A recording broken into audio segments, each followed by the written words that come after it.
Mistake number 16. Holding your tongue. Fearful of hearing the accusation that we're too aggressive or pushy, women will often avoid saying things that should legitimately be said. How many times have you withheld a comment, only to have a male colleague be applauded for saying exactly what you were thinking? Keep in mind that the accusations of being too pushy are designed to keep you quiet. They are ploys to make you feel bad about having an opinion or alternative viewpoint. Holding your tongue only serves to make you frustrated and appear less willing than you really are to speak up for what you believe.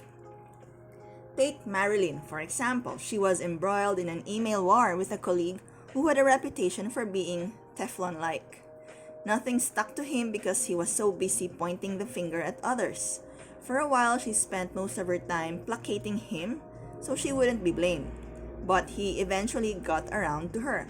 When I asked her why she didn't just tell him she felt the blaming wasn't doing any good and they should focus on the problem instead, she said she did not want to fuel the fire any further.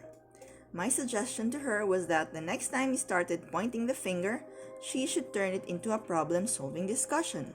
She could say something neutral, such as, "Blaming won't get us anywhere, Joe. Let's talk about how we can fix the problem of communication between our two departments." Even if his retort is, "I'm not blaming, I'm just looking for the cause of the problem," she can be a broken record and say, "Be that as it may, I'm ready to move into the problem-solving phase."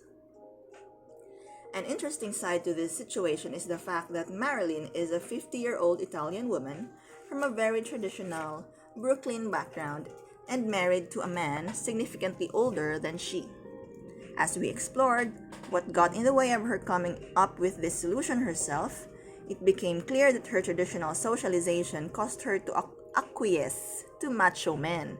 I pointed out to her that the name of the game is "When in Rome, do as the Romans do."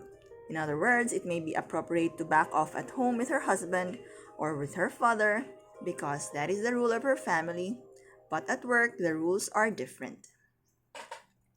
Coaching tips. Number 1. Disagree without being disagreeable. You can do this by first acknowledging what the other person said, then giving your opinion. It sounds like this. "If I understand you correctly, you think we should put Joe on the Stanford account. I propose we consider several other more qualified staff. Be prepared to back this up with 2 or 3 good reasons." Number 2. Take more risks with giving your opinions at meetings. Practice giving your opinion at least once during every meeting. It gets easier every time you do it. Number 3. Don't disregard the customs and traditions of your ancestors, but be more selective about how, when, and where you apply them.